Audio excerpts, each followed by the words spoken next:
Lance Hall here for the Metal Pit. Happy to welcome Sierra Levesque to the program tonight. Sierra, how you doing? I'm good, thank you. How are you? I am doing awesome. As we were just talking about before I started, the Metal Pit is based out of Toronto, which isn't too far from Pembroke. Yes, that's true. Yeah, my parents were actually born in Burlington, so very close. And yeah, that's awesome. Always happy to have some Canadian representation. Woohoo! Ab- Absolutely. Pembroke, the heart of the Ottawa Valley, where you grew up. Got to ask you, you play a lot of different instruments: Yes. bass, keyboards, guitar, drums. Did you ever dabble in fiddle and jump up on stage at the old time fiddling and step dancing contest on Labor Day out there in Pembroke? Unfortunately not. I've never really been great at any kind of other string instruments other than guitar and bass. Yeah. Yeah, no, I feel like maybe if I tried I could, but you know what? Never gave it a shot. So maybe one day, maybe one day. And you also have to learn how to step dance for that, and I'm a very bad dancer, so probably not the best idea. Had you ever attended that contest? Yes, yeah, definitely. It's always on for such a long time. There's weeks and weeks of events, so I've been to quite a few of those events, and always just cool to see kind of part of the history of where I'm from, and that's a big thing that represents my area. So yeah, it's always cool to see that, and you know what? Maybe one day I'll do like a metal version or something. Maybe I'll do a crazy metal guitar dance or something. There you go. Aim high. Yeah. Speaking of history and stuff, the other thing I read about Pembroke is it's like the Canadian city with the most murals around it. There's murals depicting the history of the city and everything in its past. Oh, really? I didn't know it was the most. Yeah, there's Yeah. definitely quite a lot, especially the downtown area. Everywhere you look, there's always a different mural, and they're all very big and very nice. So, yeah, man, I didn't know that it was the most. That's a cool fact. Yeah. You can. I read it on the internet, so it's got to be Oh, true. yes. I'll have to go back and count. Yeah, there you go. Now you're in LA now. Have you been out there long? Yeah, I first moved out here last June, and then I went back to Canada for the Christmas time, and luckily I missed the fires, so I came back to LA late January. So, yeah, it's been like still not too long. I feel like I moved here twice since I was gone for a bit. Yeah, yeah, very cool. And being only 20 years old, how has it been adjusting going from the relatively small city of Pembroke, Ontario to LA? It's been crazy. I was fortunate enough to go on quite a few family trips here to LA when I was younger. My parents love LA, so we went to Universal and stuff like that, and it was always somewhere I dreamed of living one day, so I never knew I'd have the chance to come here at this age. And man, I'm an only child. My parents are so far away. They come to visit me often. It's definitely scary. I didn't even know how to cook before I moved here. I had to learn a lot. But I'm excited that I'm here, and it's been a great learning experience in music and life in general. Definitely. You learn things like you mentioned how to cook. Suddenly you're going into stores and you're looking at stuff like sheets and drapes and pillowcases as opposed to the latest Megadeth album. 100%. Yep. Usually when I'm at Walmart back at home, I'm looking in the CD section, which they just took away. So Yeah. it's pretty depressing. But now here I'm looking for my weekly groceries, and I still unfortunately have my vinyl addictions. Good thing the grocery store doesn't have a vinyl section, or else I'd be there a lot. Do you have friends or family or some type of support system out there? When I moved here, no. The main Wow. thing that led me to move here was I had an internship opportunity because I'm currently doing college online. I was able to do an internship at a music studio, and the owner of the studio I knew from social media for quite a while, so at least I knew him. But yeah, I had no friends, no family, and now that I've been here for a little bit, luckily I'm finally starting to build that. I've been doing shows with quite a few people. I have some great people who have taken me in and had me over for dinner at their house every so often. So yeah, luckily it's coming together, but at first it was no one at all. Yeah, that's scary. How did you combat like the homesickness and stuff like that? Man, certain nights it would be through songwriting. Like a lot of my most recent songs I've written were literally here in my apartment at 3 a.m. like crying. It sounds pretty Yeah. sad. It doesn't really hit you until you're actually alone. That's when you're like, man, I'm pretty far away from home. But luckily, it hasn't been too bad. Other than those random nights, it's just because I do love LA so much and there's so much to do. At least I try to keep myself busy, and I've been having more and more shows. And if I get bored, I just kind of drive around, and there's so much to see. So luckily, that's been good. But yeah, on those nights where I am feeling kind of homesick, the songwriting really helps.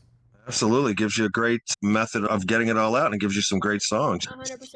Yep. Speaking of great songs, your new single out, New Generation. Tell us about maybe how that one came about. Was that a Yeah. 3 a.m., right?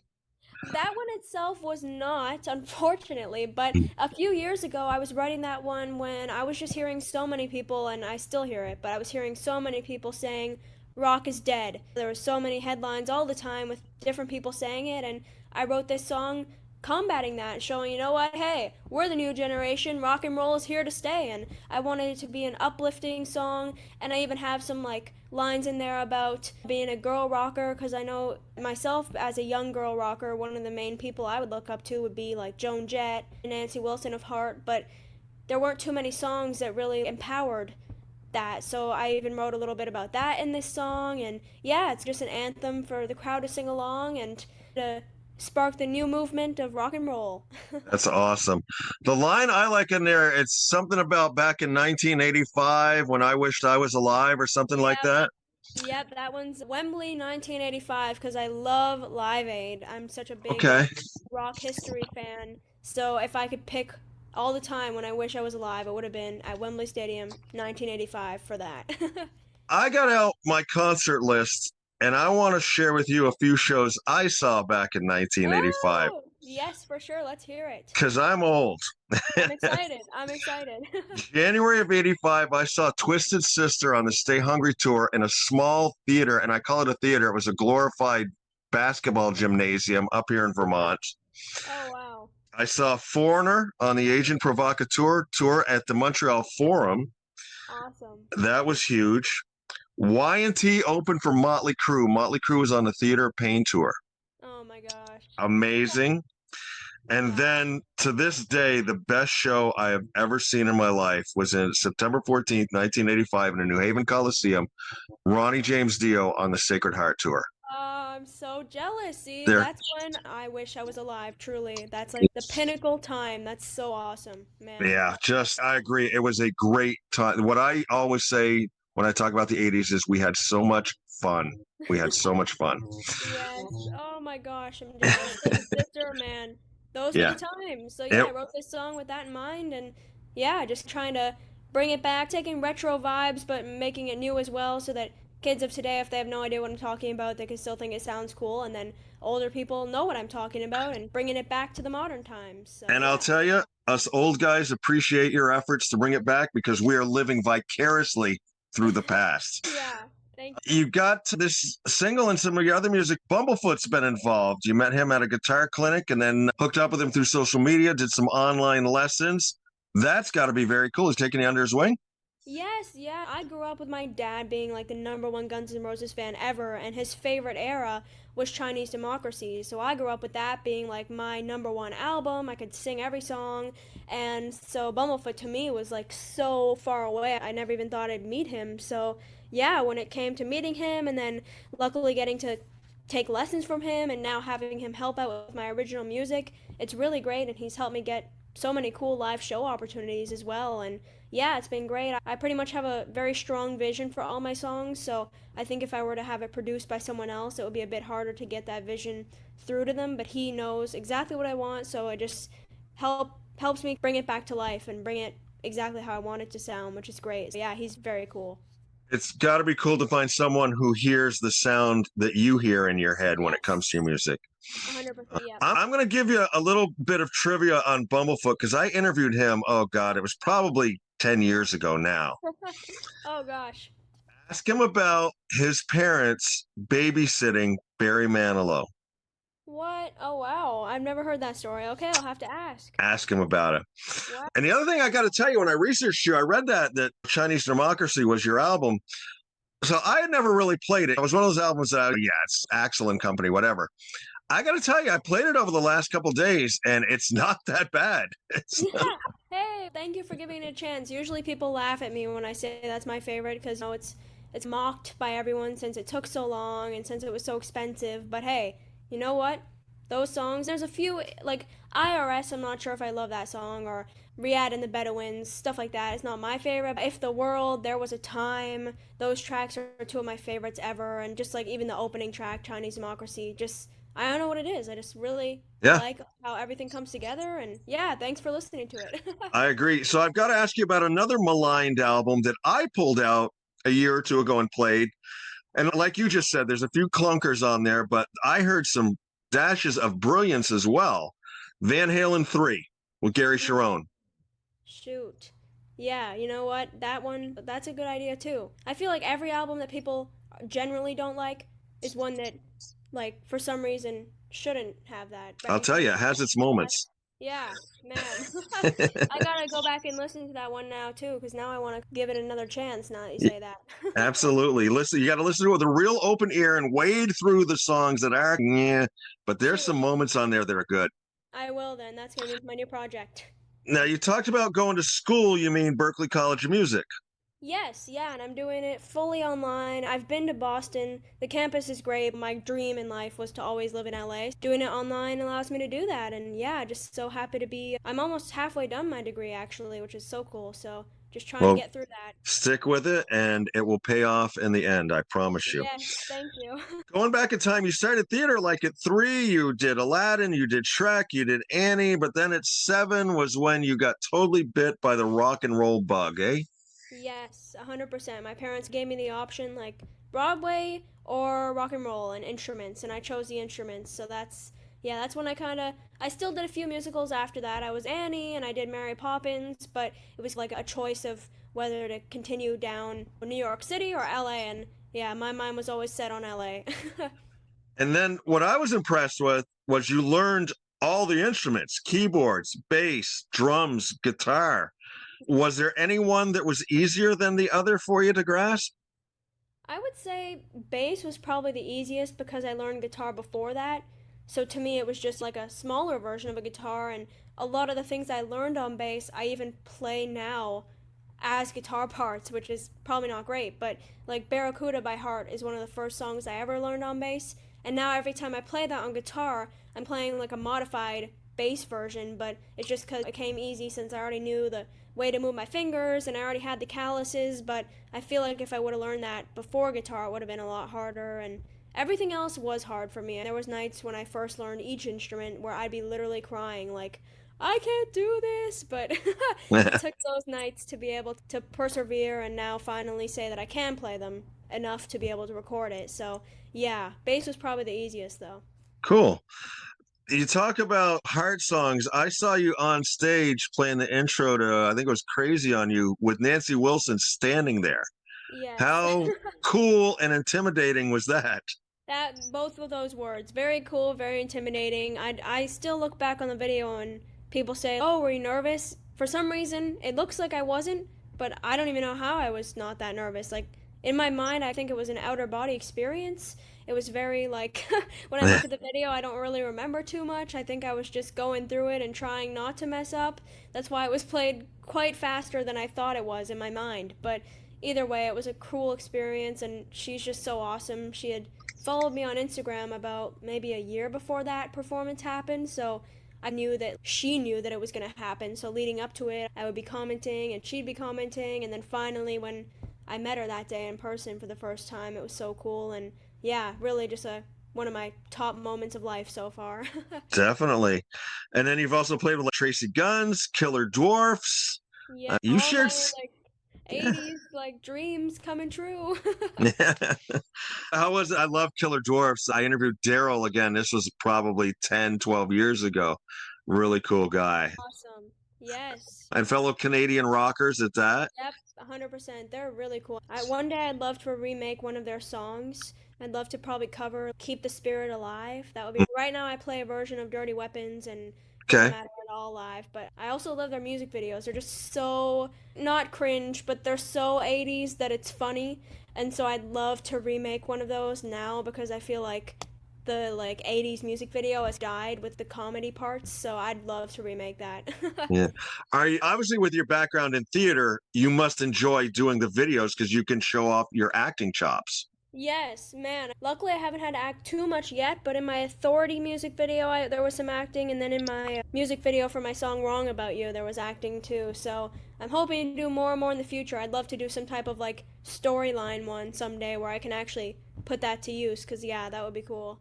Now, the Authority one, if I read right, you shot that yourself with an iPhone or something, didn't you? Yeah, all my videos right now have been shot with an iPhone. The Wrong About You one, there was some GoPro footage, but everything has been literally me and my parents, and yeah, just random places using my phone, and then I edit it all together in Final Cut Pro on my computer. And yeah, so it's been a learning curve, but hopefully one day I'll get a real camera. Until then, iPhone it is.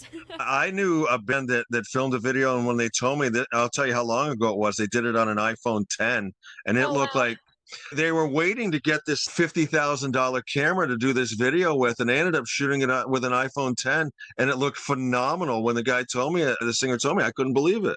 Gosh, yeah. Now, in New Generation, you're on stage with a band with you. Most of your other stuff I've seen, it's just you on a guitar. Was the band some players that you play with, or was it somebody for the video? How'd that work? Yeah, for that video, I literally took footage from pretty much every time I've played that song live where it's been filmed. So that band footage was, I did two shows back in Pembroke opening for some tribute bands. One was a AC/DC tribute band, one was a Kiss tribute band.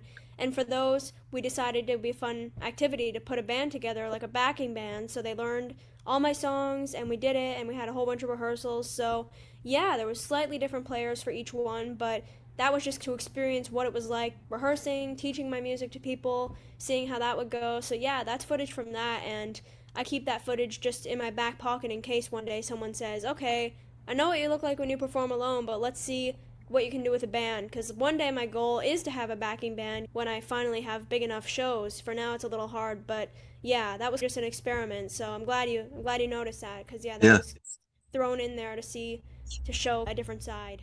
Yeah, absolutely. You have a pretty good collection of guitars, and I'm looking at your picture here. This is a red one. I think I've seen you with a white one too.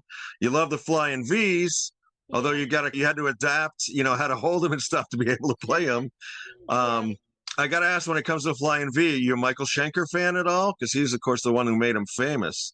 Yes, man. When I first picked up a flying V, I didn't know anyone specific when I was like choosing it. But now that I have, that's one of my things now is I love them. So I've tried to go back and look at the history more and the players. So there's so many. I love Randy Rhoads, greats of all time. So I always think of him and yeah, Shanker and man, there's so many. But yeah, now that I moved out here, I luckily Fender was able to give me a guitar to use. So I don't have a V right now, but I try to use as many different ones as I can and just keep switching it up. But yeah, the V will always be the one in my heart. I'll tell you, I'll throw this one out to you. I'm sure you probably listened to it, but the UFO Strangers in the Night live album, the live version of Rock Bottom, Oh shoot, yes. Yeah, I've heard where that one. Schenker takes off on a 15-minute guitar solo, Yep. that is just so melodic and weaves and amazing Oh stuff. man, there's just so much good stuff, man. Flying Absolutely. V's are yeah, Flying V's are part of it for sure. I got to ask you, the other thing I saw about you was you wrote your first song at age 7. It was called Hollywood Disguise, about a creepy Hollywood stalker. Yes. Where does a 7-year-old from Pembroke, Ontario get the idea to write a story about a creepy Hollywood stalker? You know what? I wish I knew. I honestly wish I have no idea where some of my songs even come from now, but that one I definitely have no idea. Like the lyrics were literally as if I was the stalker and I was talking to someone. Like, I know Hmm. you're out there. I can see it in your eyes. From the picture I last took of you in your Hollywood disguise. And it's like talking about me, yeah, watching someone from afar. Very creepy. I don't even know where that came from, and I'd like to know because I want to write more like that. But yeah, it's a weird thing because I had no idea I'd ever even visit Hollywood. I had never been on vacation anywhere like that at that age. Yeah, it's like a weird manifestation that I wrote that one first. That is almost what's called prophetic, no? Yes. It's very strange. Yeah, very cool. The thing I like about you also, first off, you're young, you're playing rock and roll, you're playing quality rock and roll with great lyrics and stuff. And the other thing that really jumped out at me with you is your work ethic. You pretty much play anywhere, anytime for anybody, whether it's on the back of a pickup truck for 20 people or standing up in a club with 1,000 people. You're there. And you'll never know how invaluable that will be, because you could play for the 1,000 people and not make any connection. You could play for 10 people and one person could be there that could change your entire life. Yes, thank you. Thank you for that. And yeah, Yeah. no, that's what I always say. Every time people ask me for advice, yeah, ever since I was 12 is when I really started gigging a lot. And you know what? There's been certain situations like what you just mentioned where I think it will lead to something and it doesn't. And then the show that I'm really not looking forward to and I'm thinking, "Oh God, it's going to be terrible. There's going to be 5 people there." Guess what? It leads to something else that I would have never known. Yeah, I mean, it's weird how life works out. Even the whole reason why I first came to LA was because I performed the national anthem for the Ottawa Senators, and one specific game against the LA Kings was televised in Los Angeles. And some guy messaged me on Instagram after and said, "Hey, really enjoyed your anthem. If you ever want to do anything with Disney animation, let me know." And man, like 6 years later, that led to my first internship here in Santa Monica. So that's how I moved here, was that guy. And who knew that just singing one national anthem would lead to that. I always say yes to any gig, even if it seems shady. You know what? I'll take it because you never know. Timing is everything. Speaking of anthems, you sung a lot of them. Did you ever do any for the hometown Pembroke Lumber Kings? Yes, that's actually where I got started. And yeah, I never knew that would lead to anything. My dad has always been my biggest supporter, and he's the closest thing I have to a manager. He, especially in my early years, he was the one who helped me get a lot of gigs, and that was his idea to try singing the anthem there. So I started when I was 9, I believe, and then Uh, I got my audition to sing for the Ottawa Senators when I was 12. So that was already like 3 years of videos I could show them. And now I'm 20, and man, I'm still singing for the Senators. So yeah, you never know what it leads to. And hey, now that I'm out in LA, I've even been trying to see if there are any other sports teams here. I know they have so many more. So, even basketball or baseball, trying to see what I could do there. But yeah, it all started with the Pembroke Lumber Kings. So shout that, out to them. that's awesome.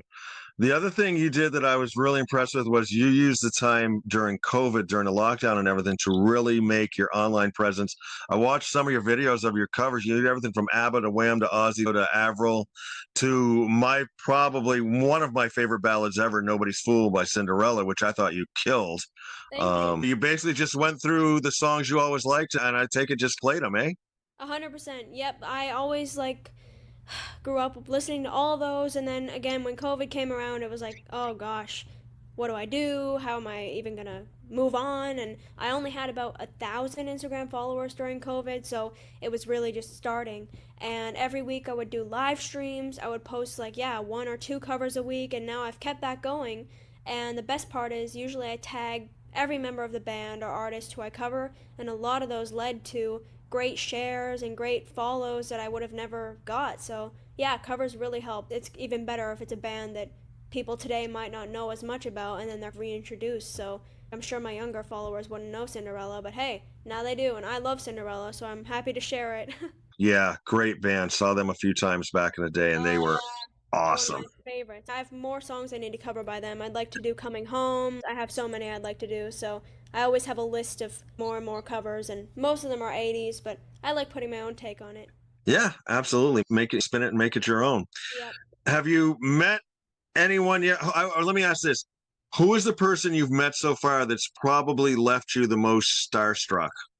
Oh, that's a good question. I am a really big rock fan, but the one who I met that's like my favorite musician artist who's not technically rock is Lana Del Rey. I don't know if you've heard her. Oh, I've heard of her. Yeah, she's what, if I had to pick someone who's not rock, she's my number one. And I was in the Nashville airport just arriving to Nashville for a show one time, and I saw someone walking through carrying a guitar, and I thought that's weird, and they were bringing it to someone to sign, and I look across the way. It must have been at least 100 feet away, like it was pretty far, and for some reason my brain knew that it was her. And I went up to her, and she agreed to take a picture with me and sign a record, and man, my whole day was made because I never even expected that. So that's someone who's not rock that really left me starstruck.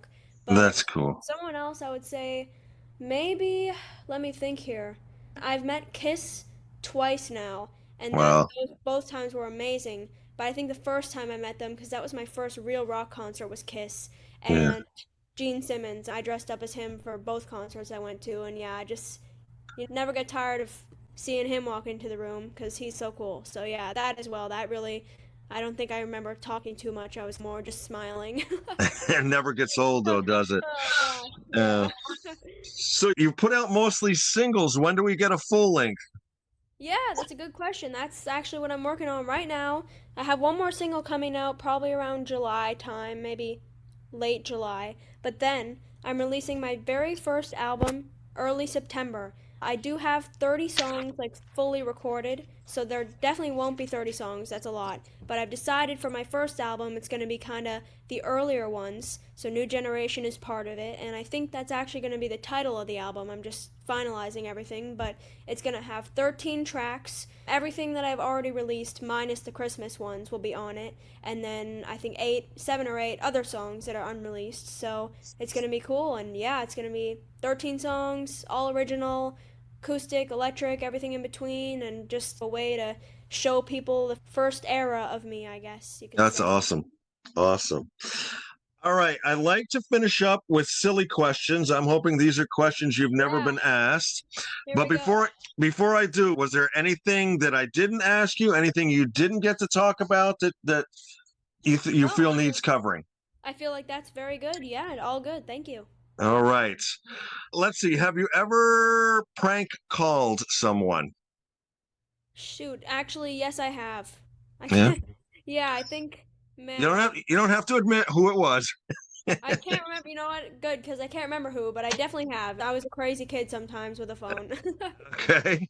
You know what? Now that you're out there by yourself and you've got your apartment and everything, what is the household appliance you have found you can't live without? My Keurig. All right. Oh, yep, my Keurig, because I love my tea. I love my lattes. Yep. Okay. Do you prefer to drive or be a passenger? Drive. Drive. Yep. Do you believe in ghosts? Yes, I do. You do? Okay. Yeah. You know what? I'm going to throw this one out there anyway. You may say you don't know and you are young, Okay. but I'm going to ask this one anyway because this is sometimes can be a fun one. Okay. Favorite old school wrestler? Oh gosh, would the Undertaker count, or is that not old Absolutely. school enough? Good Okay. question. Yep. Great Okay. answer. Great There we answer. go. Yeah, 100%. What is a day off from music like for you where you're not going to write, you're not going to record, you're not going to play, you're going to take a day off from music? What do you do? Probably be trying cool food. I really enjoyed that recently. Like, I like cool desserts and like going out to different restaurants, especially here in LA. Yeah, that's something I love to do, and probably just watching a lot of music videos because that's another big passion of mine is just like turning on a music video channel and watching all of them. So that would be my day. Awesome. Last music you listen to other than your own? Oh gosh, the new Ghost album. I'm a huge fan of the band Ghost, so their new album has been pretty much all I'm listening to. I think it was the song Umbra that I last listened to. It's their new album Skeleton. So yeah, that one's been on repeat. Okay. Favorite cartoon character? Huh, that's a good one. I would say, man, shoot, that's a good one. I'm thinking of animated. I don't know. Yeah. Does that count? Yeah, Um, absolutely. okay, I was gonna say Perry the Platypus from Phineas and Ferb. You got it. Perfect. One of my favorites. First celebrity crush.